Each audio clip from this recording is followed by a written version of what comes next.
I'm an assistant hospital administrator in a large hospital in the Northeast U.S. I am also a retired Air Force colonel who spent almost 25 years working as a medical service officer. I have had tours of duty all over the world. I met my wife, Kay, while serving at what used to be called the Wilford Hall United States Air Force Medical Center at Lacken Air Force Base in San Antonio, Texas. Kay worked for the Behar County Sheriff's Department as a civilian in their main offices. At the time, I was a first lieutenant and was working in management in one of the departments at the hospital. I am not a medical doctor. Kay and I met one day when I was visiting a friend that also worked for the sheriff. And when I saw Kay, I knew I was in love. Fast forward 3 months, and Kay and I are dating. About a year later, I was promoted to took over running the department I was assigned to. This was also the year I asked Kay to marry me, and she agreed. About 2 weeks later, Kay and I traveled up to Missouri to visit my parents so they could meet their future daughter-in-law. My mother instantly developed what I could only describe as hatred for Kay. My mother really let me have it while we went out for a walk later. My father later told me that my mother was not wanting another woman in my life. I am the oldest of 4 kids, and the other 3 are girls. So, I dismissed my mother's concerns, and Kay and I got married at the base chapel. Then about 6 months later, Kay informed me that she was pregnant. I was excited to be a dad.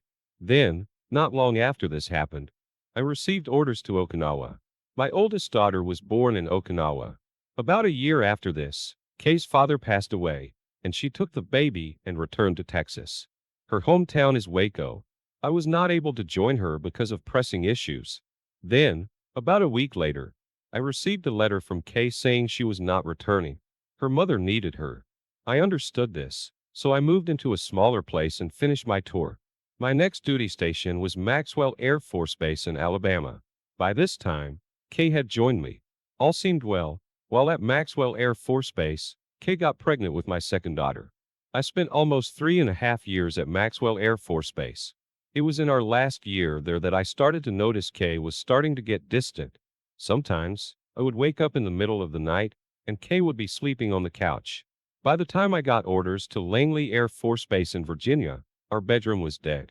I was getting packed one day when Kay told me that she was not coming to Virginia and that she wanted us to separate.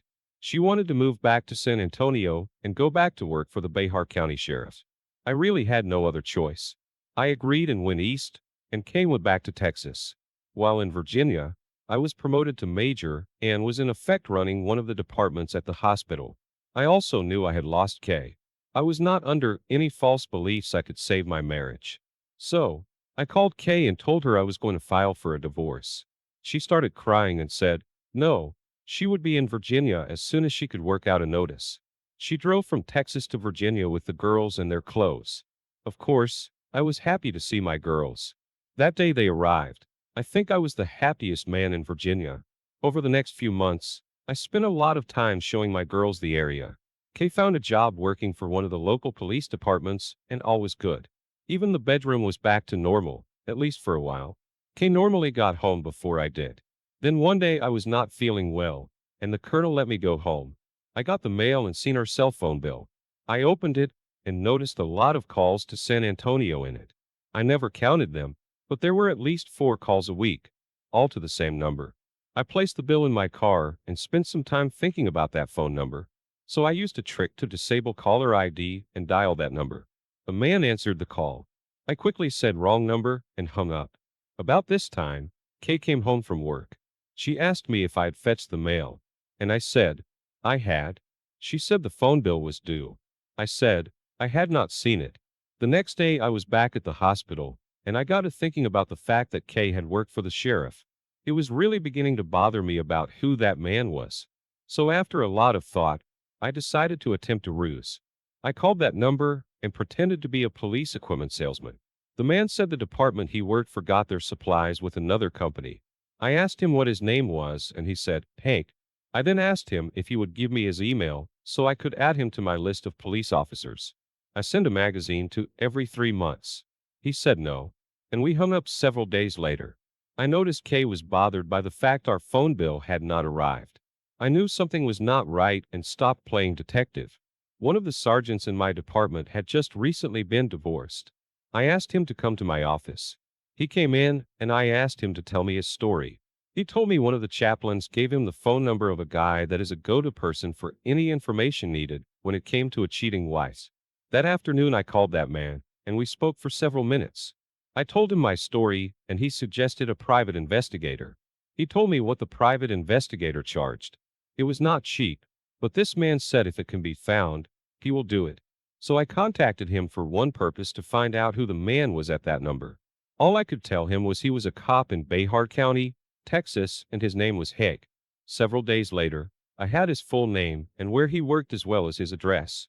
That private investigator did good work. Kay finally went by Verizon and paid the bill in person. I am not sure, but I think she knew I knew about those calls. So the gaslighting began. I started to be told about a friend in Texas who was sick. Kay was good at that. So good that if I didn't already know better, I would have believed her.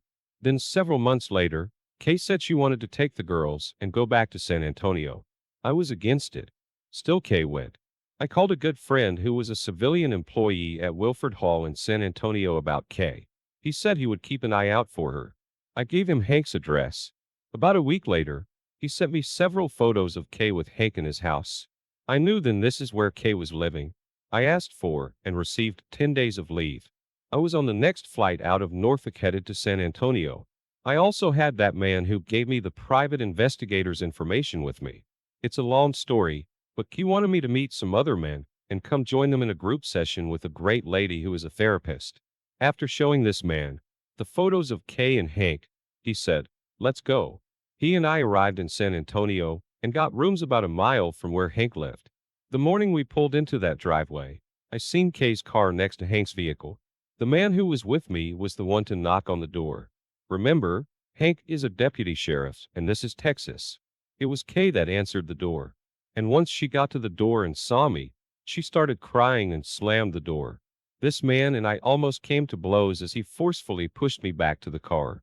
About this time, Hank walked out of his house with the firearm in his hand. We finally got in the rental car and back to the hotel.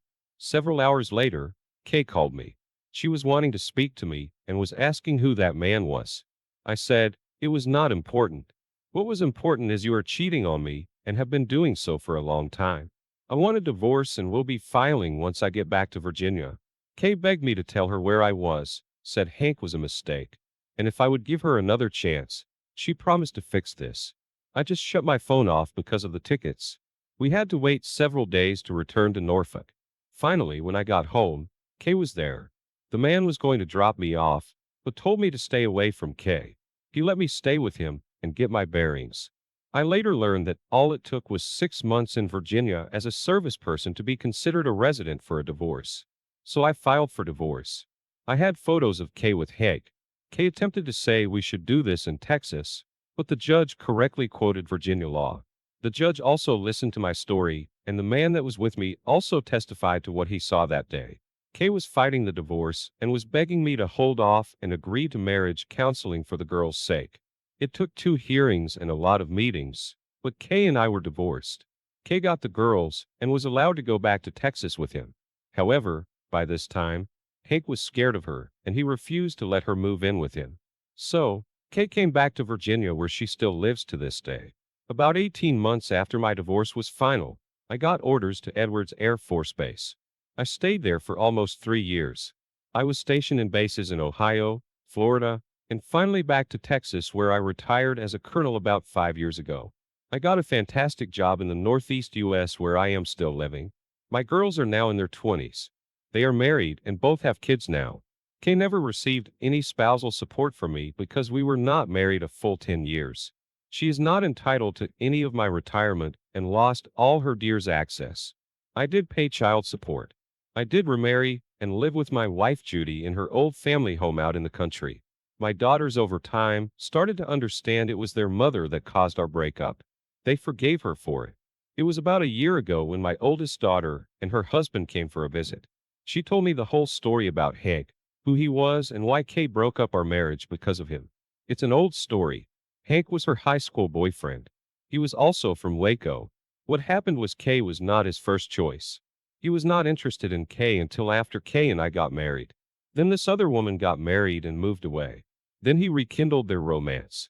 I never really stood a chance. As I understood, the day Kay told her daughter about Hank, she walked out of the house and did not speak to her for several weeks. Today,